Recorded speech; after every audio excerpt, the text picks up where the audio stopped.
नेपाल में रामनवमी पर पहली बार सांप्रदायिक तनाव, मस्जिद के सामने हंगामा। रामनवमी के दिन शोभा यात्रा को लेकर अब तक भारत में ही सांप्रदायिक तनाव पैदा होता था, लेकिन अब पड़ोसी देश नेपाल में भी इसकी आंच पहुंच गई है। गुरुवार को नेपाल के जनकपुर में रामनवमी की शोभा यात्रा में शामिल लोगों ने मस्जिद के पास जाकर हंगामा किया।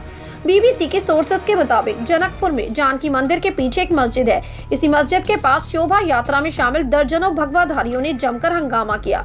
जनकपुर के लोगों का कहना है कि यहाँ इस तरह की घटना पहली बार हुई है। बीबीसी के सोर्सेस के मुताबिक घटना के चश्मदीद एक स्थानीय पत्रकार ने बताया कि आसपास के कई गाँव से शोभा यात्रा जनकपुर पहुँच रही थी। यात्रा जैसे ही जनकपुर के लादो बेला रोड पहुंची तो लोगों ने आक्रामक होकर नारा लगाना शुरू कर दिया। लादो बेला रोड के आसपास मुस्लिम बस्तियां हैं। लादो बेला रोड एक तरह से जनकपुर का प्रवेश द्वार है। लादो बेला से ही दर्जनों की संख्या में भगवाधारी जानकी मंदिर के पीछे मस्जिद पहुंच गए। मस्जिद के गेट पर भगवा झंडा लहराते हुए लोग जय श्री राम के नारे लगा रहे थे। लोग काफी आक्रामक थे। इलाके के मुसलमान हैरान थे। मुसलमानों ने पहले पुलिस को सूचना दी। पुलिस मौके पर पहुंची तो भगवाधारी वहां से भाग गए।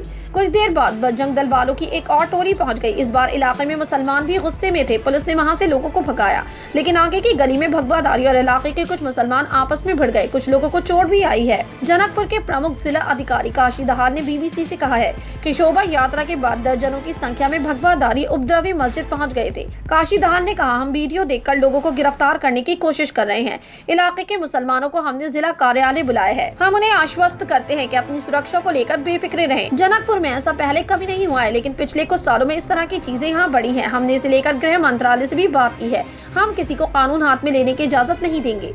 काशी दहाल कहते हैं कि शोभा यात्रा विश्व हिंदू परिषद ने निकाली थी, लेकिन मस्जिद के सामने हंगामा करने वाले कौन लोग थे, इसकी पहचान की जा रही है। इस मामले में नेपाल के मुस्लिम आयोग ने प्रशासन से सांप्रदायिक सौहार्द बिगाड़ने के लिए दोषियों की पहचान कर सख्त कार्रवाई करने की मांग की है।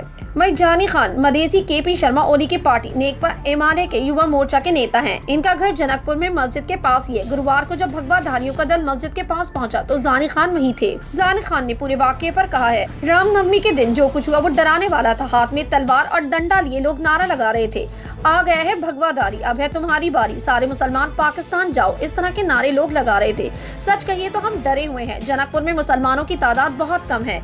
जानी खान कहते हैं, शहर के हिंदुओं को मैं जानता हूँ, शहर के लोग ये काम नहीं कर सकते। ज्यादातर अनजान चेहरे थे। कुछ गाड़ियों के नंबर यूपी बिहार के थे। ये काम नेपाल के युवा हिंदू सम्राट और विश्व हिंदू परिषद ने किया है।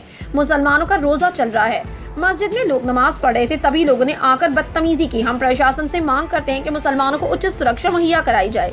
प्रशासन ने हमें मिलने के लिए बुलाया है। नेपाल को भारत वाली बीमारी लग रही है। हम यही दुआ करते हैं कि नेपाल हर हाल में नेपाल बना रहे। वहीं स्थानीय चंद्रकिशोर कहते हैं कि जनकपुर और बीरगंज दोनों मध्य प्रदेश में है। राज्य सरकार ने रामनवमी की छुट्टी दी थी। पहले भी रामनवमी मनाई जाती थी, लेकिन इस बार बिल्कुल अलग था। सैकड़ों की संख्या में भीड़ भगवा झंडा लिए सड़क पर निकली थी। ये इलाका मिथिली का है, जहाँ राम दामाद बनकर आए थे। राम यहाँ क्रोधित होकर नहीं आए थे, बल्कि सौम्यता और मर्यादा के साथ आए थे। लेकिन रामनवमी की शोभा यात्रा में युवा क्रोधित राम और हनुमान की तस्वीरों के साथ थे।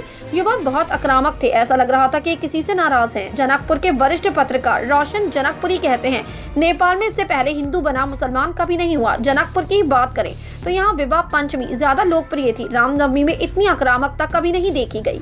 एक वक्त था जब विवाह पंचमी में सीता की बारात में मुसलमान भी शामिल होते थे, और अब राम के नाम पर लोग मुसलमानों को निशाना बना रहे हैं। भारत की राजनीति में जो होता है उसका असर नेपाल पर भी सीधा पड़ता है।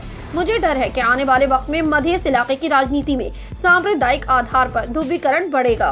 वहीं इस पूरे घटनाक्रम पर कई सोशल मीडिया यूजर्स भी अपने रिएक्शंस देते दिखाई दे रहे हैं। बुध कमल सिंह नाम की यूजर ने लिखा, टीवी मीडिया और सत्ताधारी पार्टियों के जरिए जो जहर परोसा गया उसका परिणाम अभी से शुरुआत है। तो राजीव कुमार शर्मा नाम के यूजर लिखते हैं, उम्मीद करते हैं धर्म के नाम पर गुंडागर्दी करने वाले गुंडों को पुलिस जल्द गिरफ्तार करके उचित कानूनी कार्रवाई करेगी। तो एक यूजर ने लिखा, ये बीमारी अब नेपाल में भी फैल रही है। नेपाल में रामनवमी के मौके पर सांप्रदायिक इस तनाव की खबरों को आप कैसे देखते हैं? अपनी राय कमेंट सेक्शन में जरूर दें। हमारे चैनल को सब्सक्राइब करें, बेल आइकन प्रेस करें, ताकि देश दुनिया से जुड़ी तमाम वायरल खबरें हम आप तक पहुंचाते रहें।